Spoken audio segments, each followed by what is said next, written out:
Guys, welcome back to my channel, School of Grammar. Today we move to direct and indirect narration, imperative sentences, आदेशात्मक वाक्य। आज जो sentence है हमारे वो imperative sentences हैं जिनको हम कहते हैं आदेशात्मक वाक्य, जिनमें ऑर्डर दिया जाता है, जिनमें रिक्वेस्ट की जाती है, जिनमें प्रपोजल रखा जाता है, जिनमें कोई सुझाव दिया जाता है और कुछ वाक्यों में परामर्श, परमिशन, आज्ञा ली और दी जाती है, वो लेट वाले वाक्य होते हैं। वो इसके सेकंड फेज में आएगा। आज मैं आपको पढ़ाता हूँ ऐसे सेंटेंस जो वर्ब से शुरू होंगे, अर्थात क्या कहेंगे आप, रिपोर्टेड स्पीच।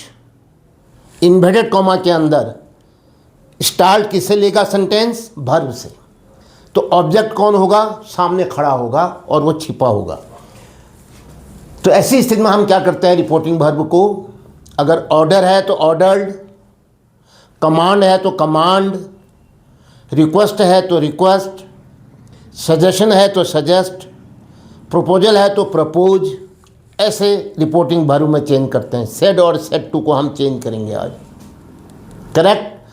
और उसके बाद कंजक्शन नहीं लगेगा ऐसे वाक्यों में। कैसे वाक्यों में? जो वर्ब की बेस फॉर्म से शुरू होंगे। Come here, go there, stand up, please have a cup of tea with me. तो ऐसे सेंटेंसों में क्योंकि ये वर्ब की बेस फॉर्म से शुरू हो रहे हैं तो हम इसमें कंजक्शन डैट नहीं लगाएंगे। असर्टिव में हमने डैट लगाया था, इंट्रोगेटिव में हमने इफ या वेदर लगाया था साधारण प्रश्नवाचक में, या डब्ल्यूएच थे तो हमें डब्ल्यूएच वर्ड यूज किया था कंजक्शन के रूप में। यहाँ कंजक्शन नहीं आएगा। जैसे आपको हो गए work, do not go, never tell, give me, please give me या please give, go, please sign, sign, don't run, run. तो ये वर्ब की बेस फॉर्म से शुरू हो रहा है, इसमें कंजक्शन नहीं लगेगा। फिर क्या होगा? जो वर्ब की बेस फॉर्म है, फर्स्ट फॉर्म है, उसको हम इन्फिनेटिव में चेंज करते हैं। क्या होता है इन्फिनेटिव? ना, ने, नी, के लिए, जाना, जाने के लिए, खाना, खाने के लिए, लिखना, लिखने के लिए। तो उसके आगे टू लगाते हैं। To go, to come, to read, to write, to play. चलिए उदाहरण से समझते हैं, सेंटेंस से समझते हैं। Exercise number 1। नंबर 1 सेंटेंस है, my father said work hard day and night. कठिन मेहनत करो दिन रात, दिन रात कठिन मेहनत करो। क्या दे रहे हैं फादर?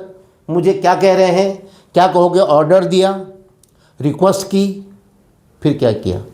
मेरे फादर ने मुझसे क्या कहोगे?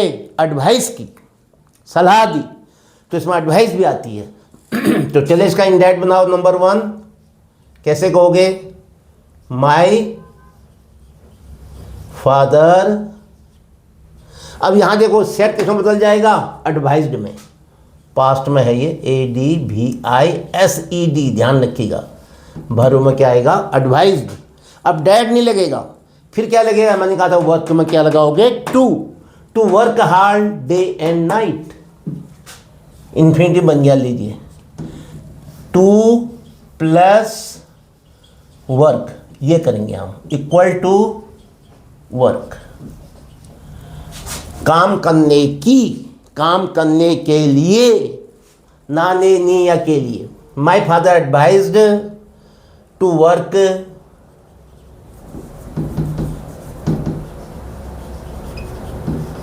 Hard day and night.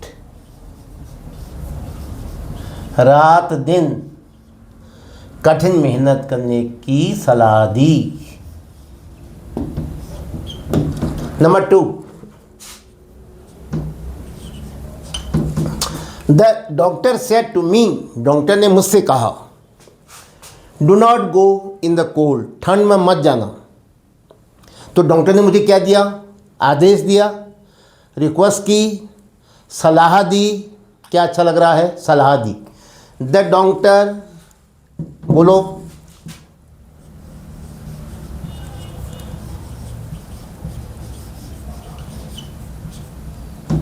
बताइए, advised me, advised me. Do not गो का क्या हो जाएगा? देखो नॉट तो आना ही है, नेगेटिव सेंटेंस है, तो नॉट टू गो, गो के आगे टू लगेगा, not to go in the cold, in the cold. इसको हम एक तरीके से और बना सकते हैं। जब मना कर किया जाता है, डॉक्टर ने मुझे ठंड में जाने से मना किया, मना करना उसको फॉरबिड कहते हैं, उसका पास्ट होता है फॉरबिड। डॉक्टर ने मुझे ठंड में जाने से मना किया, इसको ऐसे भी बना सकते हो। क्या कहोगे फिर? द डॉक्टर फॉरबिड मी,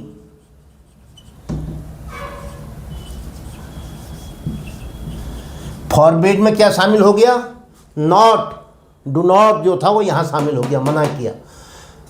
अब क्या आएगा? केवल जाने की, to go in the cold. देखिए दोनों वाक्य उतारिए आप।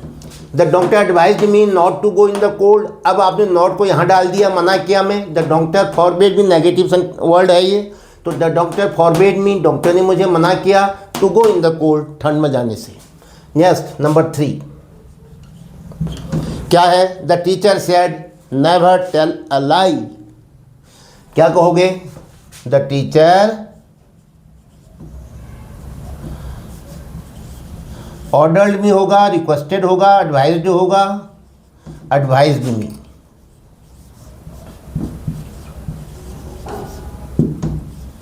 द टीचर एडवाइज्ड मी, फिर क्या होगा?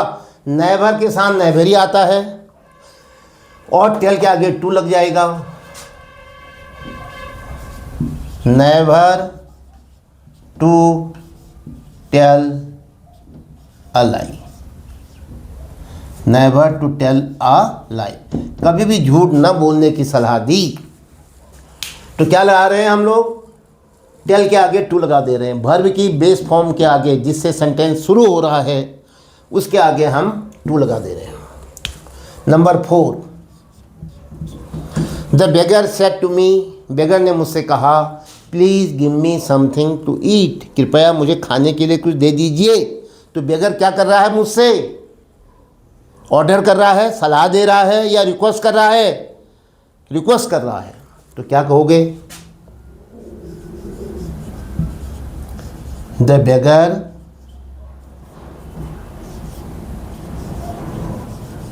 रिक्वेस्टेड मी, सेड टू बदल जाएगा रिक्वेस्टेड में।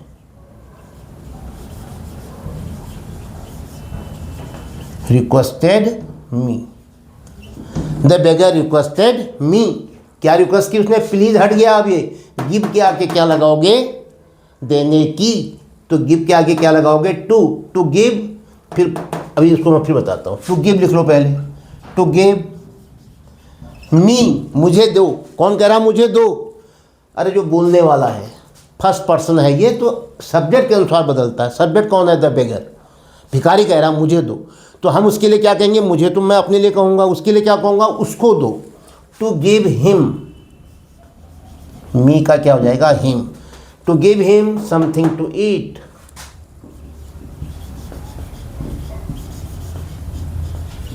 Something to eat. Next 5th क्या है? My brother said to Hari, मेरे भाई ने हरी से कहा go to the post office, post office जाओ, एंड बुक दिस पार्सल, इस पार्सल को बुक करके आओ।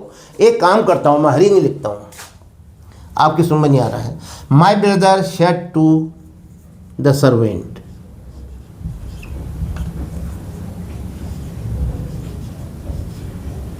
जगह कम हो गई। My brother said to the servant, मेरे भाई ने नौकर से कहा go to the post office and book this parcel, और इस पार्सल को बुक करके आओ, पोस्ट करके आओ। तो क्या होगा? माय ब्रदर, बताइए क्या कर रहा है भाई? सलाह दे रहा है, रिक्वेस्ट कर रहा है या ऑर्डर कर रहा है? भाई बोलने वाला भाई है, सुनने वाला नौकर है, ऑब्जेक्ट कौन है? सर्वेंट है, तो ऑर्डर होगा। माय ब्रदर ऑर्डर्ड, किसको? The servant. और उसने क्या कहा? उससे go to the post office, तो गो से शुरू हो रहा है, ध्यान दो, ये इन्वर्टेड कॉमाज है पहले, यहाँ पर inverted commas, comma inverted comma हट जाएंगे तो क्या जाएगा? गो के आगे to go to the post office, to go to the post office and book this parcel. This का क्या हो जाएगा? डेट। पोस्ट, मैं लिख देता हूं यहां पर, पोस्ट ऑफिस एंड, अब तुमको के साथ बुक भी तो भर हुए है, पोस्ट कर दो, बुक कर दो, तो उसके आगे टू हमने लगा चुके हैं हम पहले, यहाँ देखो टू गो लगा चुके हैं। एक बार इन्फिनिटिव जब बन जाता है, एंड टू बुक लिख देता हूँ मैं लो, एंड टू बुक, क्योंकि भर हुए है ना ये भी, तो इसके आगे टू आएगा। लेकिन फिर आप कहोगे साहब दो बार टू नहीं आता है, एक बार टू आ गया तो वो टू यहाँ भी काम करता है, तो फिर मैं क्या करूँगा? इस टू को हटा दूंगा। अब तो समझ में आ गया कि ये बुक जो है, ये टू जो है यहाँ भी काम कर रहा है, दो बार नहीं लिखा जाता, रिपीटेशन नहीं माना जाता है। तो क्या कहोगे? My brother order the servant to go to the post office and to book, लेकिन टू को हम लिखेंगे नहीं, एंड बुक दिस पार्सल का क्या हो जाएगा? Date parcel.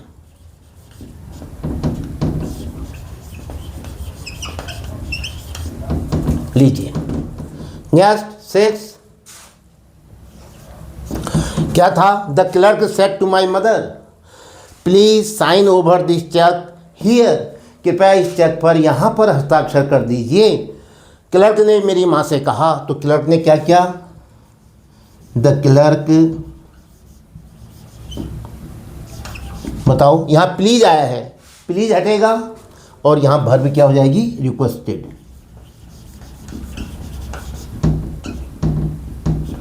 Requested my mother, requested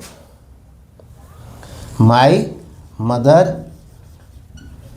please तो हट गया, अब बचा क्या? साइन। साइन का मतलब होता है टू पुट साइन, ठीक है, लेकिन साइन को वर्ब के रूप में भी मानते हैं हम, इसलिए क्या करोगे? To sign, to sign over this cheque, तो क्या हो जाएगा? ओवर दैट चेक, जिसका क्या कर दिया? डेट, ओवर दैट चेक। लेकिन अब दिक्कत यहाँ पर आती है ना, हम लोग बता देते हैं कि जिसका डेट करो, आप समझ में आओ, क्लर्क वहाँ पर है, जो करने वाला, काम करने वाला है, वो अलग नहीं हुआ है, उसकी बात को हम यहाँ नहीं कह रहे हैं, वो बात को हम ऐसे कह रहे हैं कि उसने ये कहा कि इस चेक पर, तो उस चेक पर नहीं कह सकते हैं हम, क्लर्क तो वहीं पर है, तो वो क्या कहेगा? इस चेक पर, तो ये जिसका दिस ही रहेगा। कभी कभी हम कहते हैं साहब जिसका डेट कर दो, वो सही है, लेकिन हर जगह जिसका डेट नहीं होगा। आप वाक्य के भाव को समझिए। तो the clerk requested my mother to sign over this cheque, over this cheque, here का अब क्या हो जाएगा? हियर ही रहेगा यहाँ पर, क्योंकि हमने दिस का डेट नहीं किया। अगर मैं इसको डेट चेक करता तो यहाँ देयर हो जाता। नेक्स्ट 7वां, 7th क्या है? 7th सेंटेंस, ध्यान दीजिए। Father said to his son, पिता ने अपने बेटे से कहा, don't run in the middle of the road, सड़क के बीच में मत दौड़ो। तो क्या कहोगे? द फादर, बोलो, the father advised his son, सलाह दी। The father advised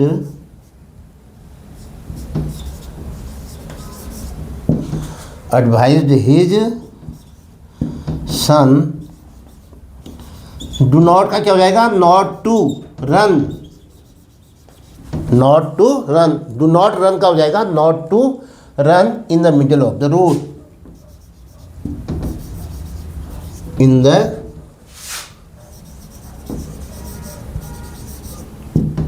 middle of the road.